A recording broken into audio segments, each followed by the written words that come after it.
Olá! Estamos começando mais um episódio do Ligado em Saúde e ainda em alusão ao mês da mulher, nosso bate-papo continua sobre esse assunto de tão relevância na sociedade, principalmente nos dias de hoje em que devemos ampliar a discussão. Vamos conversar com a promotora de Justiça de Saúde, Fábia Melo Fournier, que atua no Ministério Público do Pará e que vai falar sobre as ações de saúde voltadas à mulher.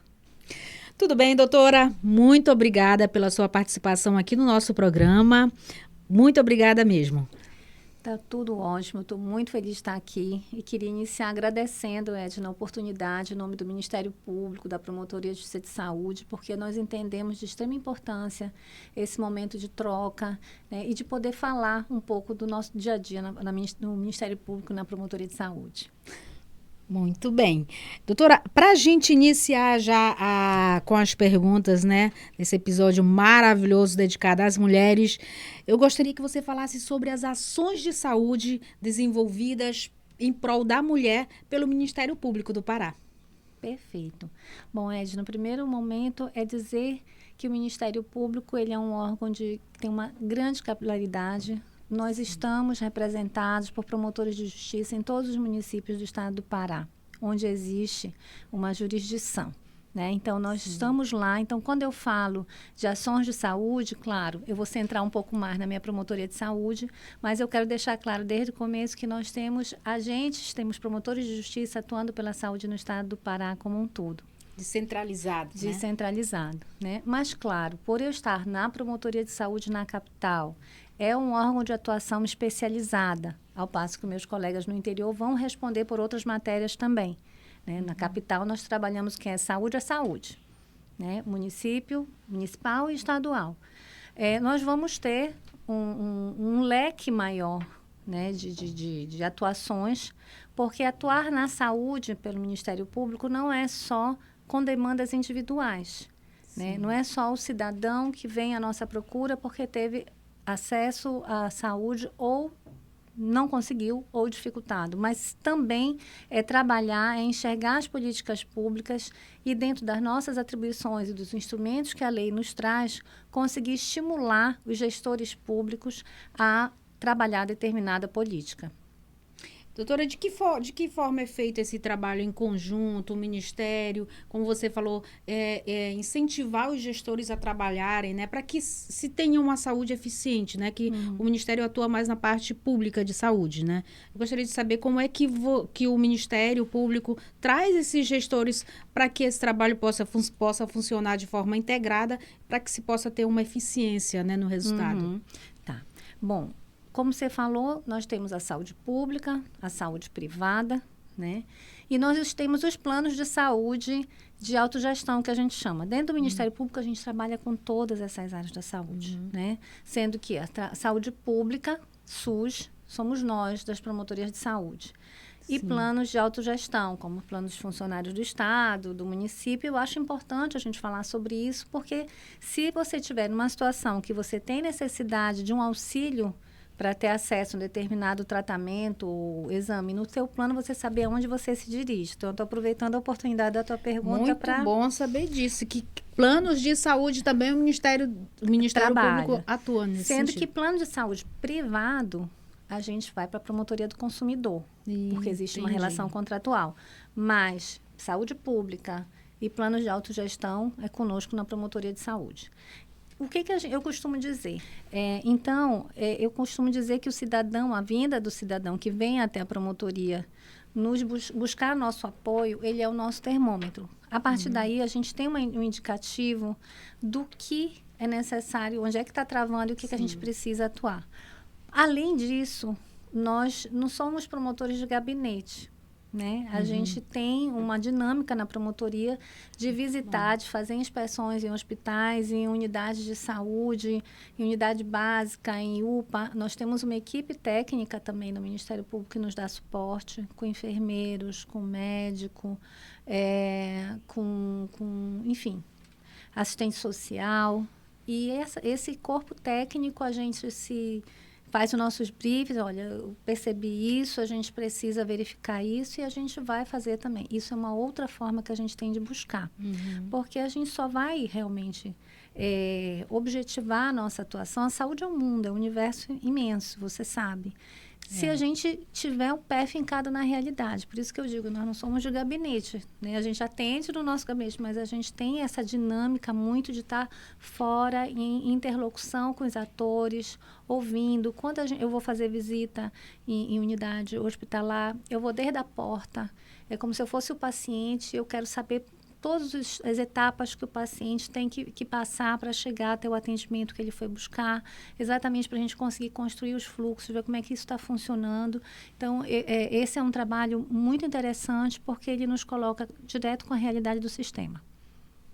Agora, eu queria que você falasse sobre, por exemplo, o paciente está com uma dificuldade de serviço, por exemplo, demandas que a gente vai entrar mais na frente sobre o assunto, que são demandas específicas e realmente muito problemáticas dentro da saúde pública. O que o paciente precisa fazer se ele for numa unidade de saúde e ele necessitar de um serviço, e esse serviço tiver omissão de socorro, esses casos assim mais específicos, como que ele deve fazer para acionar, né, na verdade, o Ministério Público nesse sentido? A Promotoria de Justiça de Saúde, desde a época da Covid, por conta da dificuldade, nós instituímos um atendimento remoto.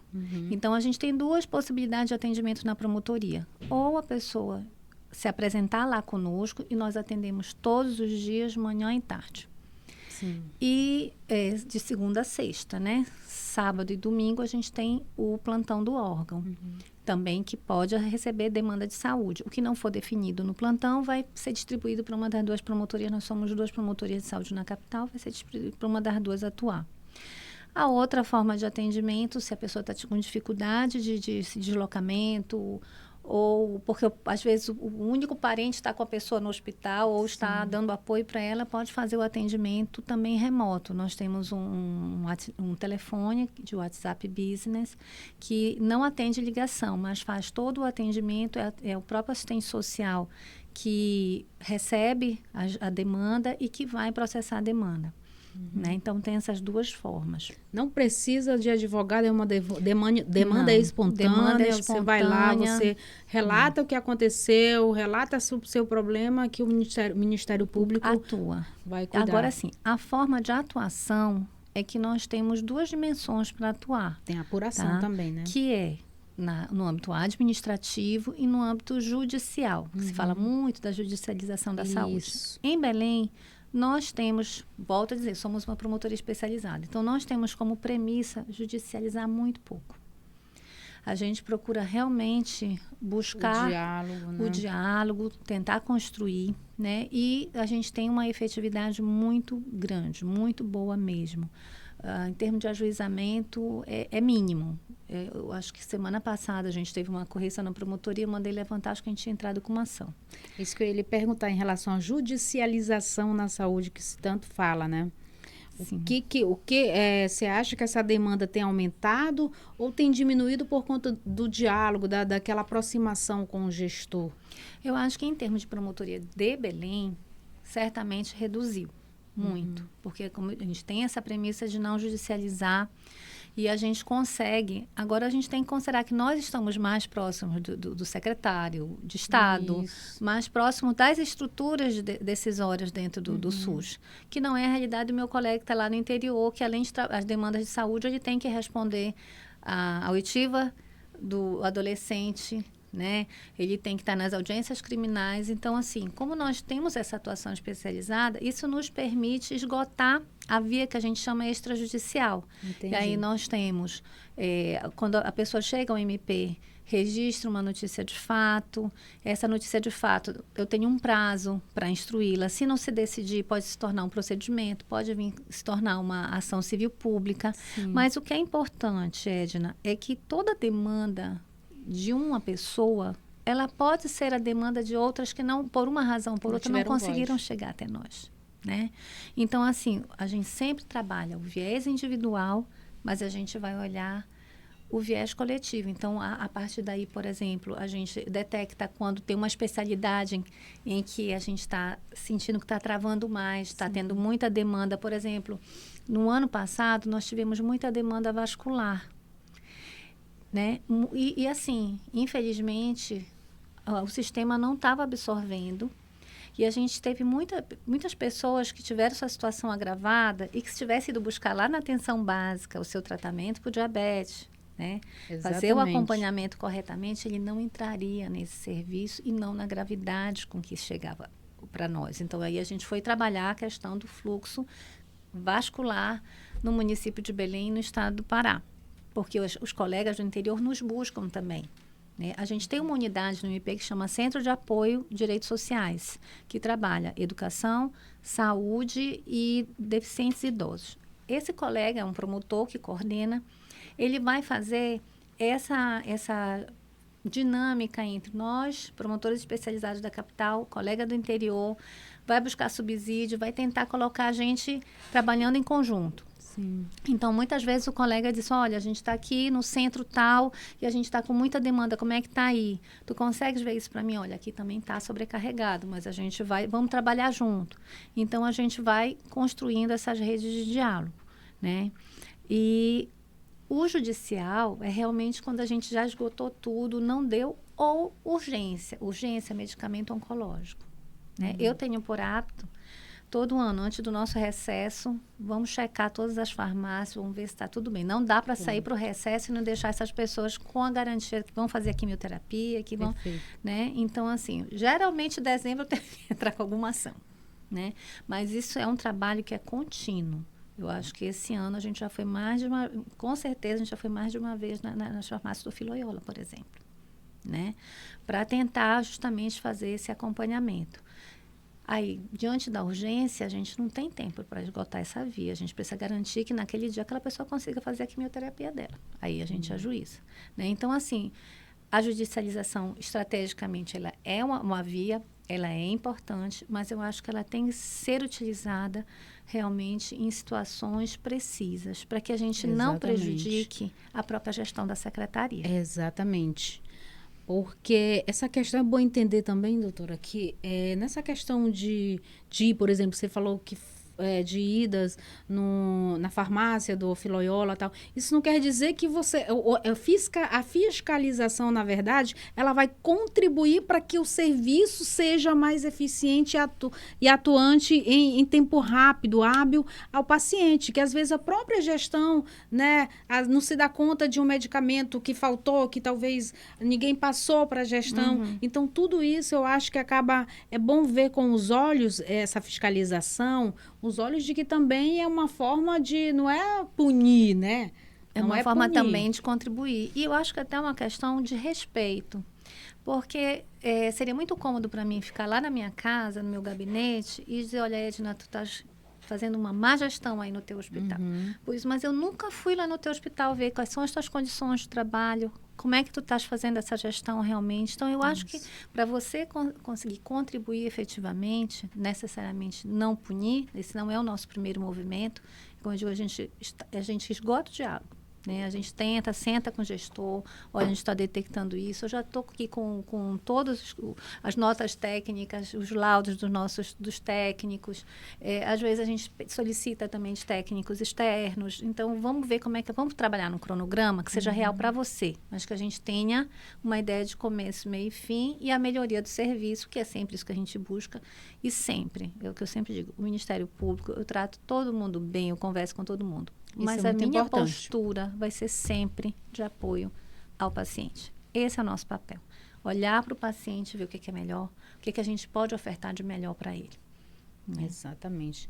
Doutora, voltando à questão aí das mulheres, quais as demandas que mais chegam em relação às mulheres? As demandas voltadas às mulheres, que se tem mais deficiência do serviço nesse sentido?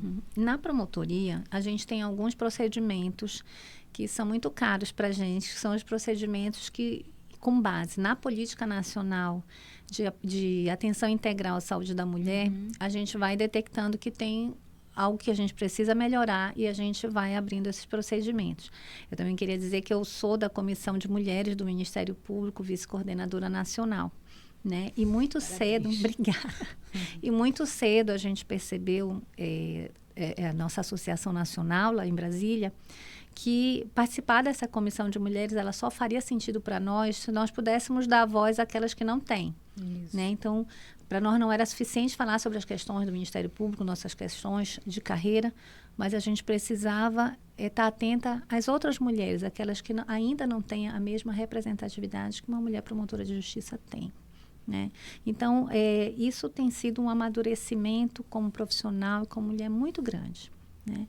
Então, assim, no primeiro ponto que a gente tem um carinho muito grande é um procedimento que a gente trabalha o fluxo materno-infantil. A gente foi, alguns anos atrás, instados pela Santa Casa porque havia muita demanda de gravidez habitual, que eles chamam. Né? São gravidezes que não têm risco e que deveriam ser atendidas pela rede municipal, mas que chegavam até a Santa Casa naquele movimento que a gente vê tanto nos meios de comunicação. As mulheres não sabem onde vão parir, entram no táxi e vão passando na porta dos hospitais para ver onde é que tem vaga. E a gente disse, gente, isso não pode continuar. Teve até aquele caso de uma moça que teve o neném na calçada do Hospital da Ordem Terceira. E que nós fomos verificar que naquele momento que ela não tinha pré-natal. Ela não estava ligada. Exatamente isso que eu ia falar, doutora. Muito se esbarra nessa questão do pré-natal.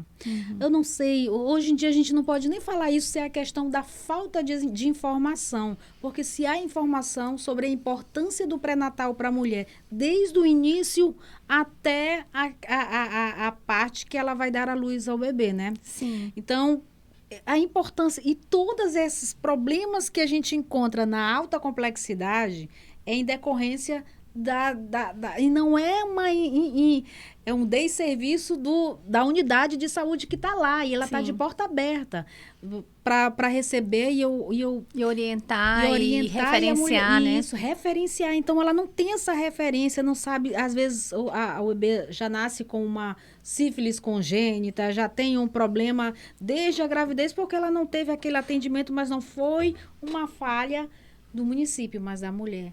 Exato. Como que a gente pode acabar com isso? Porque já tem as ações, né? É por isso que quando eu recebi o convite, eu vim com muita alegria, porque eu acho que esse tipo de trabalho que você faz, ele permite, se não dá para falar em desconhecimento, mas pelo menos estimular para que se faça, né?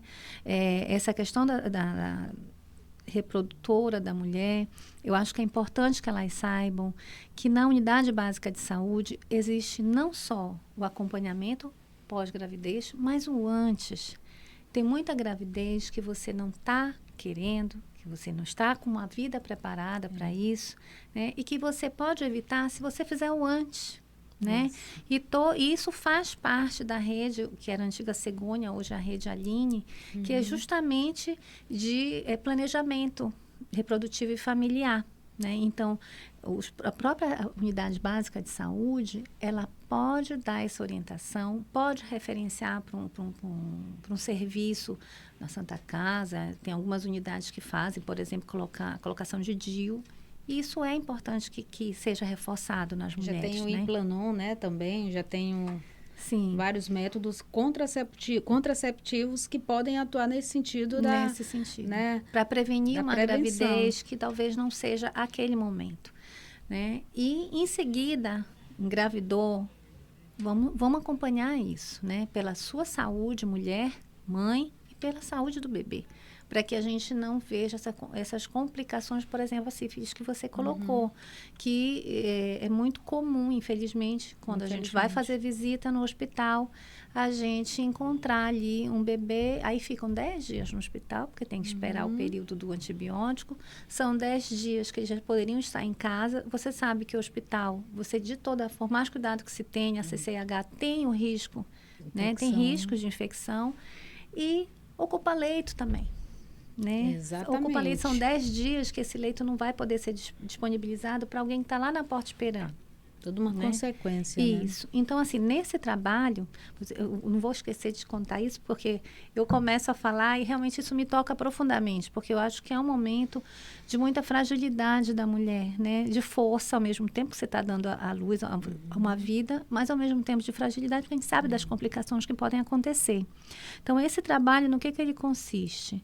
A gente trabalhou com os hospitais de referência para alto risco, Santa Casa, HC, e com o município, por conta das maternidades que devem abraçar essas mulheres com gravidez habitual, e nós construímos um fluxo, né? Construímos com os profissionais da área desses Legal. hospitais, não, essa daqui é nossa, essa daqui dá para o município, essa daqui, e a gente foi fazendo isso, foi construindo, né, de nefrologia, psiquiatria, cardiopatia, enfim, a gente foi construindo esse fluxo. Hoje ele tem um GT dentro do meu procedimento, que é coordenado pela Santa Casa, com a fiscalização do MP, com entidades municipais e estaduais. E o que a gente visa? A gente quer fazer funcionar essa rede. A gente quer que, assim como a mulher que vai ter o seu neném no privado, a mulher do SUS também saiba onde é que ela vai fazer o pré-natal dela. A partir do pré-natal, onde é que eu vou ter o meu bebê? Né? Antes da Covid, da pandemia, isso estava funcionando muito bem. Né? A gente já fazia o encontro delas nos hospitais, para elas conhecerem, saber que qualquer intercorrência, qualquer coisa, elas estão vinculadas àquela maternidade. Com a pandemia e a mudança de administração, a gente teve que fazer uns ajustes, mas é um projeto, é um programa que tem funcionado muito bem e isso tem estimulado o gestor a ver, na sua realidade, o que é que eu preciso melhorar para que isso funcione. Né? Aquilo que eu falei, mais uma vez, é uma ação integrada que contribui também para a gestão, né? Isso. A partir desse procedimento, a gente detectou, nas fiscalizações que nós fizemos, uma área na Santa Casa que deveria ser, e aí eu entro, por exemplo, com um exemplo de judicialização, que deveria ser uma área de observação para as mulheres grávidas que tiveram alguma intercorrência e vão buscar o atendimento, superlotada. Né? E eu fui tentar entender, porque eu estava na fiscalização, o que está acontecendo aqui? E aí nós soubemos que havia tido uma redução de leitos pelo Estado na Santa Casa e aquele lugar onde elas deveriam estar apenas em observação, na verdade, elas estavam ali internadas. Né? E você imagina você grávida, já com seu ventre volumoso, suas coisinhas aqui do lado da sua cadeira e você comendo. Porque eu cheguei lá, eu gosto de chegar na hora do almoço, né? Que tá bem, né? E comendo com a sua quentinha em cima da sua barriga. Então, são situações que você não pode imaginar, que não pode aceitar, né? Que aconteçam. Então, tentamos, pela via administrativa, não obtivemos sucesso na ampliação desses leitos, entramos com a ação. E foi aí que nós tivemos, através das mediações e conciliação, a pedido do Estado, foi pedido que eu acatasse, né, um pedido de conciliação, eu acatei. Nós fizemos várias sessões de conciliação, até na troca de secretários, e a gente conseguiu chegar num acordo para a ampliação da rede de leitos de UTI NEO e leitos para grávidas. E isso a gente está se concretizando agora através do Hospital Materno Infantil Anita Gerosa. Né, que vão gerar 60 leitos, 40 de enfermaria, 10 leitos de UTI neonatal e 10 leitos de UTI pediátrica.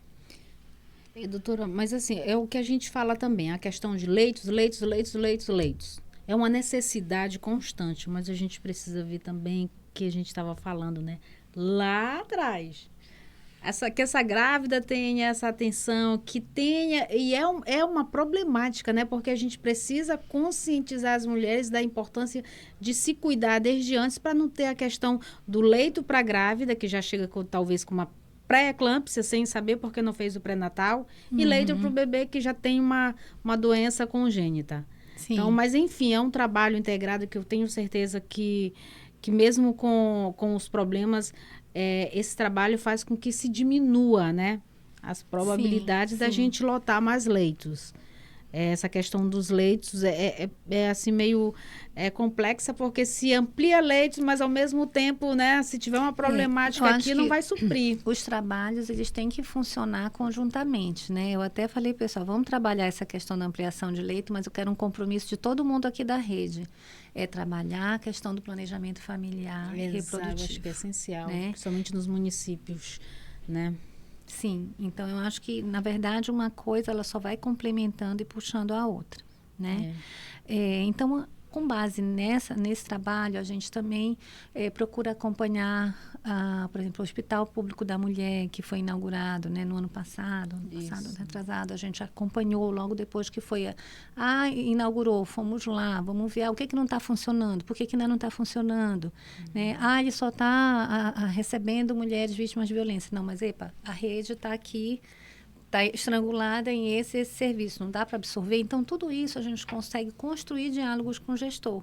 Nada imposto, mas tentando mostrar, né, o que está chegando para nós, que é uma realidade que a gente não pode contestar, porque está chegando. E eles precisam conhecer também essa realidade para poder, né, avançar nas estratégias, né? Isso. Então, por exemplo, eu passei um tempo respondendo também na saúde de Coraci, porque a gente tem um colega, apesar de ser Belém, mas tem um colega específico para Coraci. Então, eu aproveitei quando eu fui lá e fui conhecer o Roberto Macedo e fui no Abelardo Santos, né? Também. E a gente descobriu que a realidade deles não estava muito diferente da realidade daqui. Então, isso tudo... E o Abelardo faz parte desse GT, né? E eu disse, olha, vocês nunca trouxeram isso para dentro do GT. O Abelardo, inclusive, foi uma possibilidade que a gente colocou de talvez remanejar algumas pacientes para lá. E, na verdade, vocês estão precisando de ajuda tanto quanto, né? Então, por isso que eu digo, é importante a gente estar saindo, estar conhecendo. Assim, um outro trabalho também com a questão da mulher, dentro dessa política que é muito ampla, né, de atenção integral à saúde da mulher, é a questão do câncer de mama. Né, que é uma preocupação muito grande nossa, porque a gente sabe que é o câncer de maior incidência na população feminina, embora possa ter também homens, principalmente né? aqui na nossa região, né? Mas, realmente, e os números do INCA não são muito felizes, né? Há uma prospecção de que 75 mil novos casos no próximo triênio por ano vão surgir de câncer de mama. Essas estimativas, elas nunca diminuem, né? Não. Enquanto nos países do norte a gente vê a redução na taxa, na incidência do câncer de mama, infelizmente, para nós, ele ainda continua aumentando. E quando a gente entra no Brasil, no mapa do Brasil, a gente percebe que a gente tem muita dificuldade ainda de diagnóstico na região norte. Muito mais do que no sudeste, no sul do país, né? E quando a gente fala do estado do Pará, a gente percebe pelas estatísticas que quase 80% dos casos de câncer de mama diagnosticados estão aqui em Belém. Aí vamos dizer que a saúde no interior é melhor? Não. É preocupante porque, com certeza, essas mulheres não estão conseguindo chegar num diagnóstico. E o que se dá a isso? O que se pensa em relação a isso? A mulher que não procura? Eu acho que há um pouco de tudo, né? Porque a gente tem a questão do fator econômico, né? No dia que eu vou lá buscar o meu exame, eu não faço a minha diária, eu corro risco de perder meu trabalho, minha família precisa, isso vai impactar. Tem tudo isso para as mulheres. Nós temos essas dificuldades, né? Ou então eu vou e levo meus filhos embaixo do braço, porque quem que vai ficar com as crianças? Tem quem deixar. Entendeu? Isso. É também a questão de que são serviços que são... de tecnologia, que tem que ser uma tecnologia muito boa. Então, não é um serviço que você vai conseguir dispor em todos os municípios. Ele é de média e alta complexidade, né? Então, mais uma vez, tem que ir na unidade básica, porque é a unidade básica que vai te referenciar para os serviços especializados, né? A dimensão do nosso estado, embora a gente tenha hospitais regionais aí espalhados pelo estado e que onde pode ser feito, né, o diagnóstico, nem sempre é próximo da tua área rural onde tu moras, da sede do município onde tu moras, porque o nosso estado é muito grande, o acesso não é fácil, né? Para eu ir na capital fazer, eu não posso, porque eu tenho que estar lá no SUS do meu município, ou se eu tenho um parente, a gente sabe que acontece muito isso e fica, mas eu não posso ficar muito tempo ali. né? Nós temos o TFD, né? Funciona? Como é que funciona O TFD, assim, você já tem que estar na rede, tá? O TFD é um valor, não é muito alto, tá? É uma diária, que normalmente os municípios de administração plena, atenção plena, eles que têm o seu próprio serviço de TFD, e o paciente entrou no programa de TFD. O que significa o TFD? Tratamento fora do domicílio. Não tem o tratamento que eu preciso no meu município, eu tenho que ir, por exemplo, para a capital do estado. Então, eu tenho direito a entrar no TFD. E aí, a partir do TFD, eu vou ter as passagens de deslocamento minha e do meu acompanhante.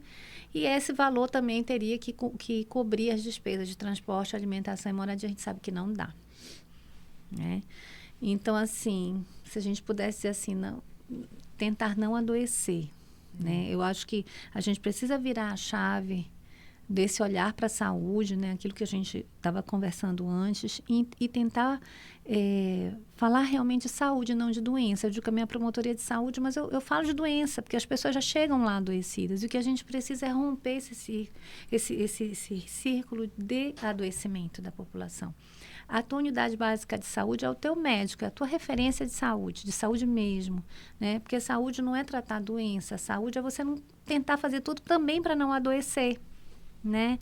E para isso é preciso fazer o seu check-up, é preciso você ir lá, mulher, fazer o seu controle anual, né? Agora, em relação à questão do câncer de mama, a Sociedade Brasileira de Mastologia, ela conseguiu, né, junto ao Ministério da Saúde, mudar um pouco essa visão.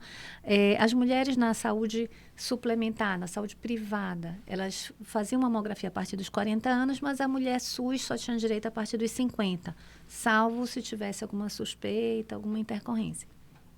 Hoje, não. Eles conseguiram igualar, fazer com que a mulher SUS também possa ter acesso à mamografia a partir dos 40 anos. E isso é muito importante. Com certeza. Por quê? Porque o câncer de mama, ele é um câncer de grande incidência, né? Uma taxa importante de mortalidade, mas ele é um câncer extremamente tratável, né? Ele é extremamente tratável. 99% de chance de cura, né? Mas o que depende? Diagnóstico precoce. Quanto mais longe, né, mais demorado esse diagnóstico vier para você, maior dificuldade e menos chance você tem, porque tudo depende também do tamanho da lesão, né? E isso vai depender do tempo de acesso ao teu diagnóstico, né? E após isso, ao tratamento. Quer dizer, o câncer ele é uma doença que a gente sabe qual é o prognóstico se não for tratado, né? É letal. Evolução rápida, né? E além do tratamento adequado, você precisa ter um tempo no tratamento, né? Hoje a gente trabalha muito focado na questão do cumprimento, porque a lei já prevê alguns prazos para dar acesso ao diagnóstico e ao tratamento. Então, por exemplo, diante de uma suspeita, pela lei, a paciente tem direito a 30 dias, né? Em 30 dias ter o seu diagnóstico firmado, e a partir do diagnóstico firmado, 60 dias para iniciar o tratamento, né? Então, os 30 dias da biópsia, 60 dias para iniciar o tratamento. A gente sabe que nem sempre é possível, né? Dentro do estado do Pará, esse prazo, ele não é totalmente descumprido. Existe para alguns tipos de câncer a possibilidade de cumprimento desse prazo, outros são mais difíceis, mas a gente tem assistido um esforço muito grande do Estado na ampliação do acesso, né? Inclusive a radioterapia. Então, a gente faz assim uma vigilância bem próxima ali, né, nos serviços especializados, porque a gente sabe que um dia conta. Um dia vai fazer diferença no desfecho daquela paciente, né? E essa é uma preocupação também, Edna, que não é só nossa que está aqui na ponta, mas é uma preocupação do Ministério Público como um todo. Como eu dou uma assessoria temática na área de saúde também, a nossa Associação Nacional, então nós tivemos a oportunidade de trabalhar num termo de cooperação técnica que foi feita da CONAMP, da nossa Associação Nacional, com as sociedades médicas brasileiras de mastologia, de radioterapia e de oncologia clínica. Então, eles nos subsidiam com dados técnicos para que a gente possa fazer as nossas atuações. E uma preocupação muito grande dessas sociedades e nossa é aproximar o tratamento dos pacientes de câncer da área suplementar da saúde privada com o paciente do SUS. Porque a gente ainda vê uma distância, um gap entre as duas áreas de tratamento, né? Com certeza. Agora, recentemente, o governo federal fez uma nova lei tratando da assistência farmacêutica oncológica, que já traz um rol, né, de princípios ativos, de medicamentos, que entraram para o rol do SUS, porque até então a Conitec se manifestava sobre alguns medicamentos, como, por exemplo, os inibidores de ciclina para pacientes com metástase, pacientes de mama com metástase e algum tipo de câncer de mama. As pacientes que são da área particular já tinham acesso aos inibidores de ciclina. Os pacientes SUS não. Então, a qualidade de vida, de sobrevida dessas pacientes, né, metastáticas, elas eram inferiores a paciente da rede privada, e a chance de agravar e de ter um menor tempo de sobrevida, ou, em determinados casos, até mesmo de recidiva, era muito maior. Então, para nós, Ministério Público, é inconcebível que a gente tenha 2 níveis de saúde. A Constituição, ela diz que que o direito é igual. Nós somos iguais, sem diferença de raça, né? Sexo. Então, assim, esse é um trabalho que para nós, assim, é muito importante que a gente tenha nós tivemos a oportunidade, um ano atrás, de defender, inclusive, um enunciado.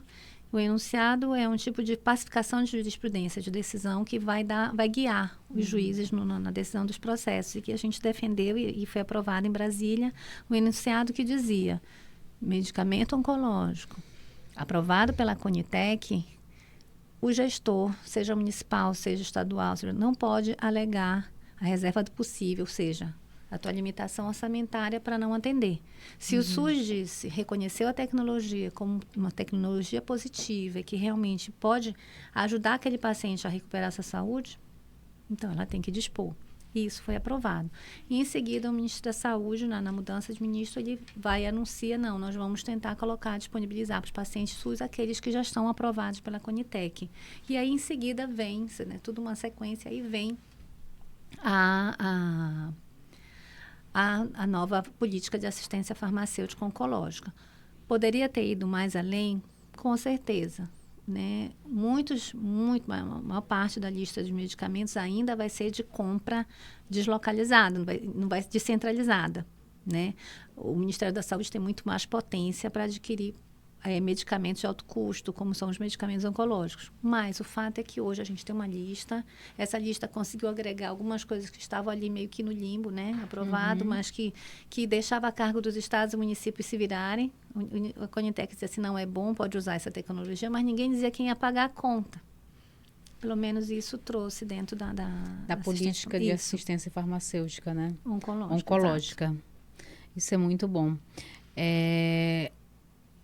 Sobre como é que funciona esse processo para dar resolução, né, em todo esse processo, esse trabalho que o MP exerce?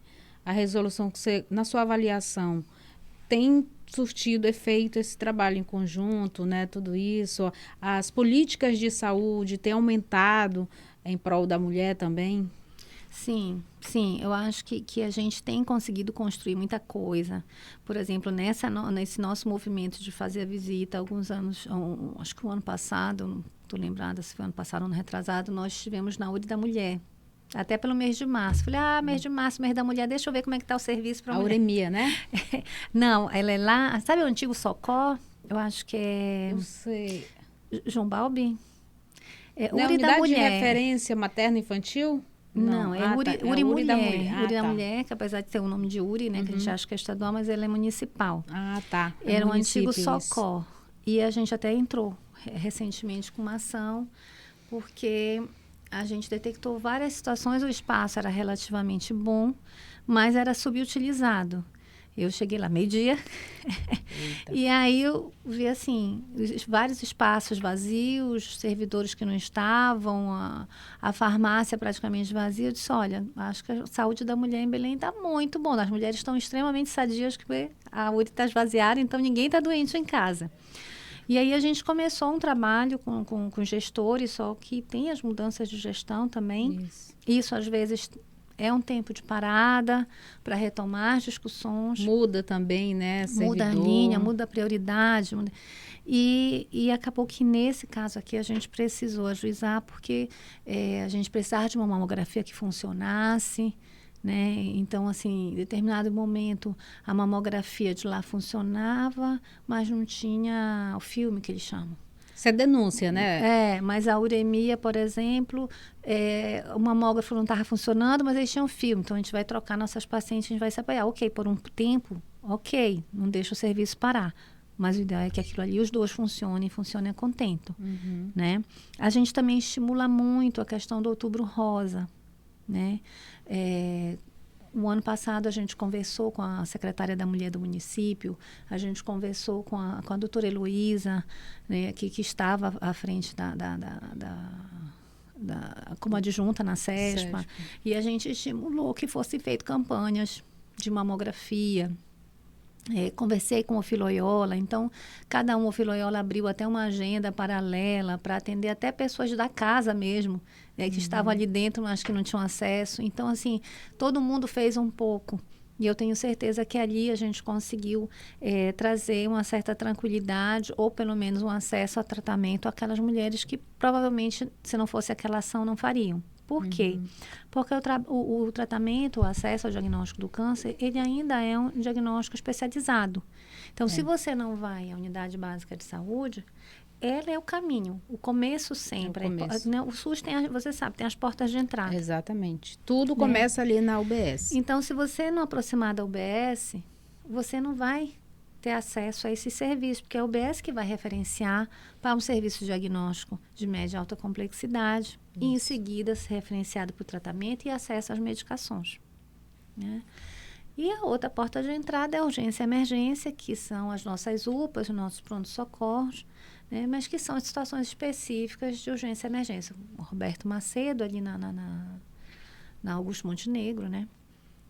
Mas, claro, volto a dizer, o ideal é que a gente traga para nós essa noção de saúde, não doença, né? E que tente, assim como os pacientes da rede privada que vão fazer o seu check-up anual, que nós mulheres também busquemos isso. A nossa saúde, que a gente vá à nossa unidade básica de saúde, a gente tenha a nossa carteirinha lá da unidade, que a gente faça os acompanhamentos anuais que a gente precisa fazer. Isso é muito importante, né? Já evita um monte de coisa aí, né? A questão da judicialização da saúde, a gente já tem falado muito aqui, e você já expressou, né, sua opinião em relação que realmente que não tem essa necessidade, né, que não tem essa necessidade, que tem a questão do diálogo, né? Exato, que ela seja realmente um último recurso, porque eu acho que o diálogo a gente escuta o gestor, né? A gente escuta o paciente, eu até digo assim, olha, eu não tenho como dizer para o paciente... Já evita desgaste também, né? Né? E assim, eu não tenho como dizer para o paciente que ele não vai ser atendido porque a medicação dele é muito cara. Ele precisa de uma reavaliação médica, ele precisa passar por um médico para saber se realmente é aquilo, né? Vamos reavaliar, não dá para ser, mas vamos... É o que eu sempre digo, não tem o medicamento, não tem no estoque, tem substituto, dá para marcar para agendar uma reavaliação para esse paciente, o importante é que ele não fique sem tratamento, né? A gente acompanha muito essa questão de acesso a medicamentos também, né? Isso como um todo. Mas, assim, a mulher, eu acho que seria realmente esse trabalho, né? Desse momento da mulher ser olhada com as suas particularidades, com as suas especificidades, mas isso a gente precisa também se dispor. Né? O outro não vai te enxergar dessa forma se você também não provoca isso. Então, eu sei que é muito fácil, talvez, a gente dizer isso, porque a gente tem o nosso horário de trabalho, mas eu acho que a gente precisa, até para a gente poder continuar produzindo para nós e para a nossa família, estar sã, né? Buscar estar sã. Não é fácil hoje em dia. A vida é muito estressante e o estresse ele é um fator de adoecimento. Então, a gente precisa tirar aquele tempinho para nós, né? Não só no nosso mês de março, mas tirar nosso tempinho para nós. Não só no Outubro Rosa, mas o ano todo, né? Exato. Qual, na sua opinião, qual o maior entrave em relação à saúde quando se fala de mulher? É a questão do leito mesmo e o medicamento de alto custo para tratamento dos cânceres de colo de útero e de mama também, né? Que você trabalha também na questão da garantia da mulher ao medicamento e ao leito. Sim, na verdade, Edna, isso tudo é uma sequência, né? Eu acho que o primeiro entrave realmente é que essa mulher consiga chegar no serviço de saúde, consiga chegar na unidade básica de saúde, né? E assim, como é que funciona? É qualquer unidade básica de saúde? Não. A atenção primária, ela tem como princípio a facilitação do acesso. Então, normalmente, é a unidade básica que atende o teu bairro, né? Não precisa ir mais longe que isso. Que a partir de lá, é tudo uma sequência. Você ser examinada por um médico, se necessitar solicitar os seus exames, tudo vai ser feito pela unidade do teu município. Ainda que seja atendimento especializado, que às vezes mede alto estado. Mas é esse caminho que você tem que percorrer. Às vezes a informação não chega à mulher, tem o dia a dia dela, né? Mas como eu falei, a gente precisa se olhar também, né? Não esperar que esse olhar venha de fora, ele tem que vir primeiro da gente, né? E tentar buscar, e para isso eu sempre digo assim, o Ministério Público é uma grande casa de portas abertas. Naquilo que você não souber, mas que você precisar, a gente está lá à disposição para informar, para dar esse roteiro, para mostrar o caminho, mas contanto que se faça, que se tenha o acesso. O SUS foi um grande presente que os constituintes nos deram em 88, né? É um sistema que não existe igual, né? Então, a gente precisa valorizar, não olhar para ele com desconfiança. Todos nós somos usuários do SUS, todos, seja pela água que a gente bebe, seja na vacina que a gente vai buscar, né? Todos nós somos. Então, vamos usar aquilo que a gente tem, que é muito precioso, né? E usar com respeito mesmo, não com desconfiança. Existem muitos grandes profissionais dentro do SUS, né? E eu acho que a gente precisa, como mulher, se olhar e buscar os apoios que se tem, né? E se tem esses apoios, para que a gente possa enfrentar o nosso dia a dia da melhor forma e da forma mais saudável possível. E ficar com saúde para cuidar dos nossos, né? Dos nossos filhos, ficar mais tempo com os nossos pais, nossas mães, né? Para que a gente tenha uma saúde, até porque nós damos conta de tudo. É casa, é marido, é filho, é trabalho, né? Então, tudo isso, existe uma saúde, e a saúde mental principalmente. Doutora, eu queria tocar num assunto aqui importante, eu não sei se é uma área que você domina no sentido da saúde. Ultimamente, é uma coisa que a gente tem abordado também, até por conta da proteção da mulher, né? E a gente tem também a proteção da saúde. Nos últimos meses, ano, enfim, a gente tem presenciado aí esse impacto, né? Impacto na segurança da mulher, no quesito, né?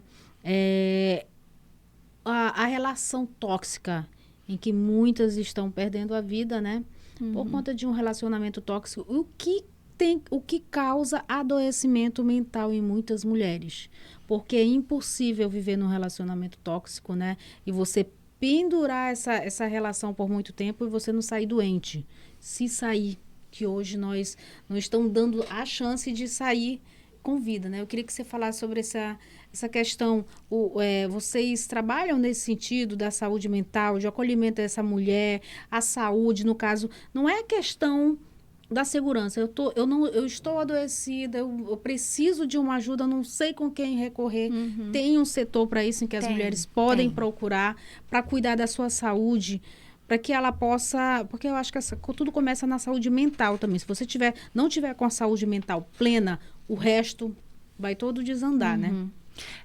Assim, o Ministério Público, ele atua em várias frentes, porque a gente sabe que essa questão da violência contra a mulher, ela perpassa por várias... É uma matéria transdisciplinar. Então, ela perpassa por várias áreas de atuação.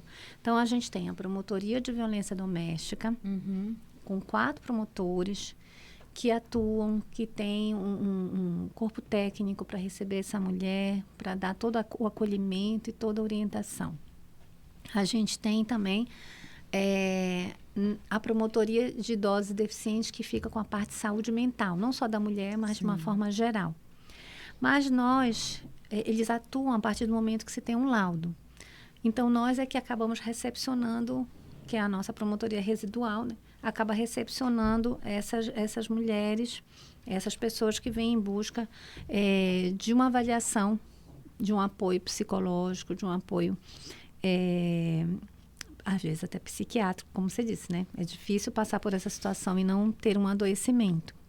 Então, assim, existe uma rede de apoio e proteção, e o Ministério Público faz parte dessa rede, né? Então, se você, mulher, está numa situação como essa, pode nos procurar, porque se não for o caso da promotoria de saúde, a gente sabe fazer os encaminhamentos devidos, né? Ainda na semana passada, já pelo viés da Comissão de Mulheres, o Brasil, os 3 poderes, ele adotou um pacto nacional de combate ao feminicídio. E o Ministério Público, através da nossa Associação Nacional, da nossa Comissão de Mulheres, aderiu a esse pacto na semana passada. Nós não duvidamos que cada entidade, que tem muitas entidades trabalhando para tentar neutralizar, tentar diminuir. O fato é que o volume dessa violência tem se agravado muito, né? Muito impressionante. E mais do que nunca a gente enxerga a fragilidade da mulher, né?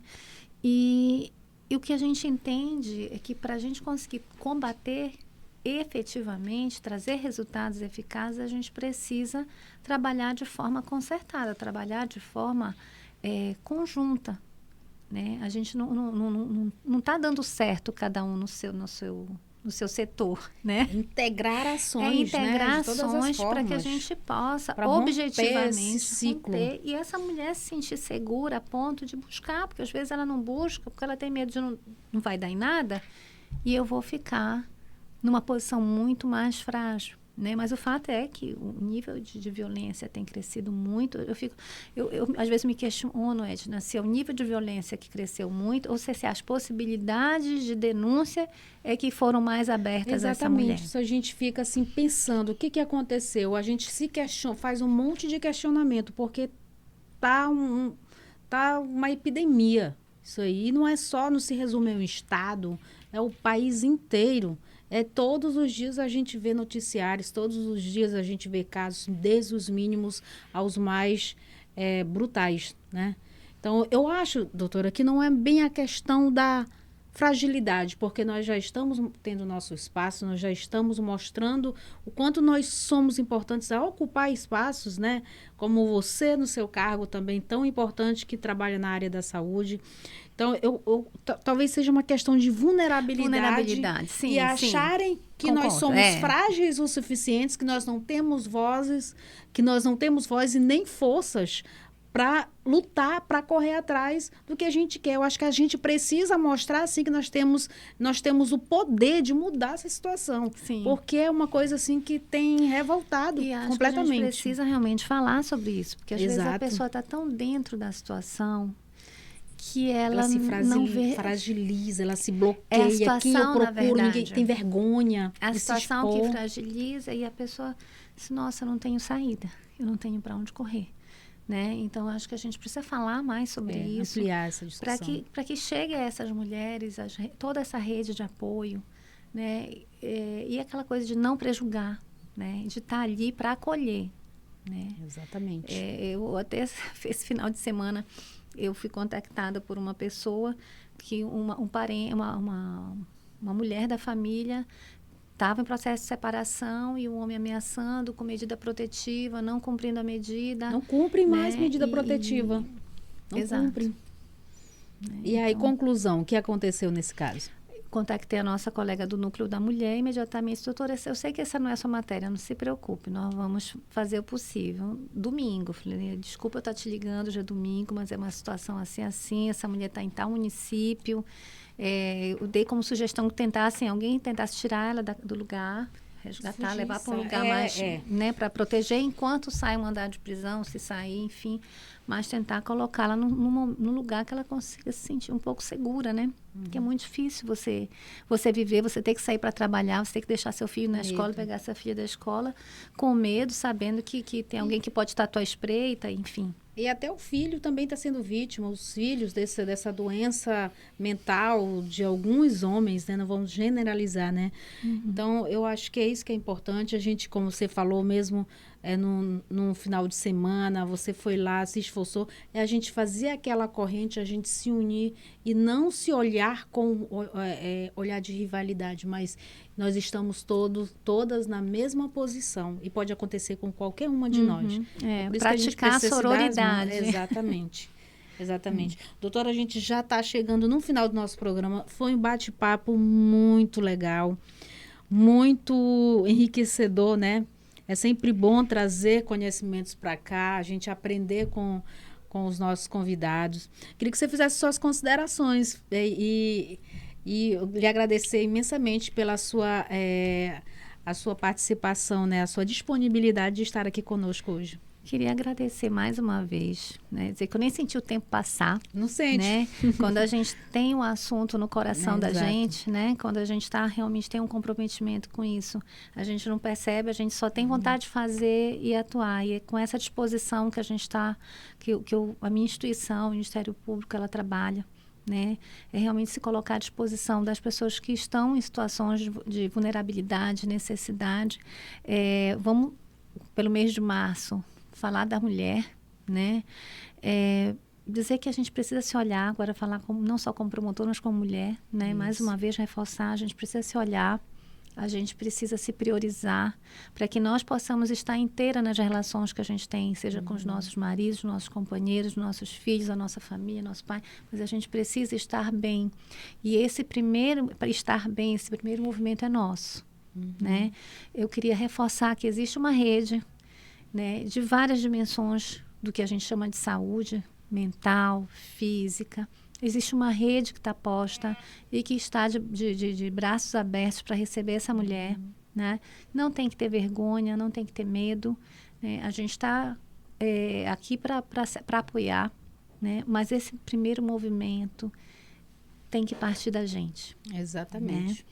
Mas é muito importante isso, que a gente tenha esse olhar sobre nós, sobre a nossa saúde em todas as suas dimensões e que a vida, né, como diz a artista, a vida presta. Exatamente. Mas a gente precisa valorizar isso.